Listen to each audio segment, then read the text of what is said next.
ও মোর সোবান আল্লাহ, এ দেখি মানুষ আর মানুষ, মানুষ আর মানুষ, এত মানুষ ঢাকা দিয়ে আইছে কোন দিক দেখ। ও মোর আল্লাহ, এত মানুষ, এত মানুষ ভিতরে তো কি সব বেডি মানুষ দেয়া যায়। তো এত বেডি মানুষ দেখে তো মোর একটা গান চলে আসছে মনের ভিতরে, মই তো মইরা যামু, মই তো মইরা যামু স্যাবডা হমু মাইয়া লোকের সাথে, ঢাকাতে এত মাইয়া কোথায় দিয়ে আইছে, আমি তো মইরা যামু। এখানে দেখতেই পাচ্ছেন নিরাপত্তা বাহিনী আছে। তো নিরাপত্তা বাহিনী আমাদের নিরাপত্তা দেওয়ার জন্য আসছে।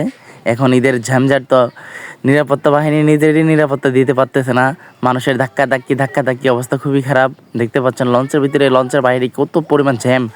এত সকালবেলা, এখন ভোর 6টা বাজে, 6টা এখনও বাজে নাই, 5:30 বাজে।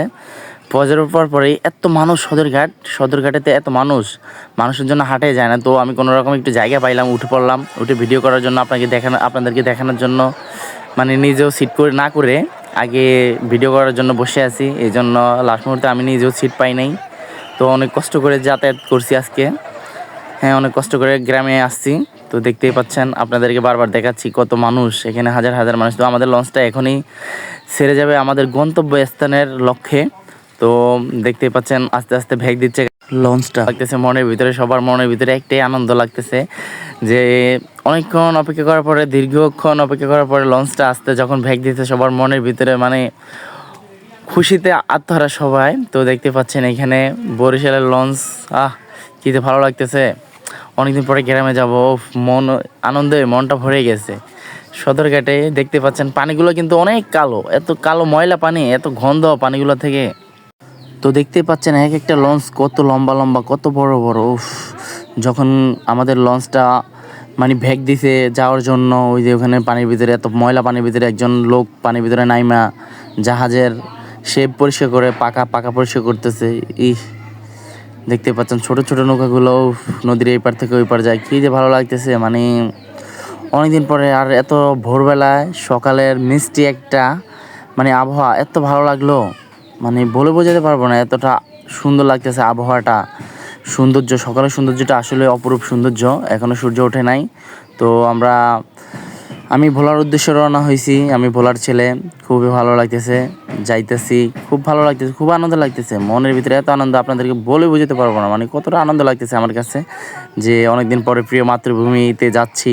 খুবই ভালো লাগতেছে। তো দেখতে পাচ্ছেন এখানে জায়গা পাচ্ছে না, কিছু কিছু মানুষ খুব রিক্সের ভিতরে বসে আছে, লঞ্চের একদম ইয়ার উপরে সামনে বসে আছে। তো দেখতে পাচ্ছেন এখানে হাজার হাজার লঞ্চ একসাথে সিরিয়াল দিয়ে আছে মানুষ নেওয়ার জন্য। আর ঘাটে তো প্রচুর পরিমাণ যাত্রী, এত যাত্রী বলার বাহিরে।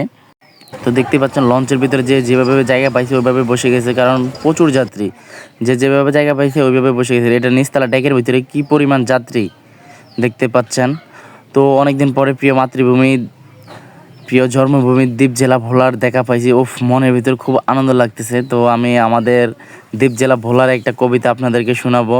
আমার প্রিয় মাতৃভূমি দ্বীপ জেলা ভোলা, তোমার বুকে জন্মে আমি সুখী সারা বেলা, দ্বীপের রানী মাগো তুমি সিঙ্গাপুরের মতো, গ্যাস বিদ্যুৎ সব পেয়েছি স্বাধীনতা কত, ইলিশ মাছের বাড়ি মাগো তোমার চতুর্পাশে, এমন ভাগ্য কার আছে মা দিলে যত আমাকে।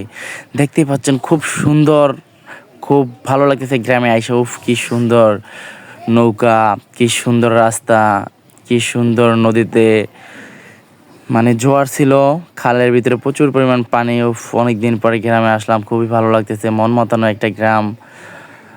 আসলে আমরা যারা শহরে থাকি, গ্রামে আসলে না খুব একটা ভালো লাগে। কতটা ভালো লাগে বলে বোঝাতে পারবো না। যারা সবসময় শহরে থাকেন ওরাই বুঝবেন যে গ্রামের মানে মিষ্টি বাতাস, মিষ্টি সকালটা কতটা ভালো লাগে। তো দেখতে পাচ্ছেন অনেক সুন্দর উপভোগ করলাম।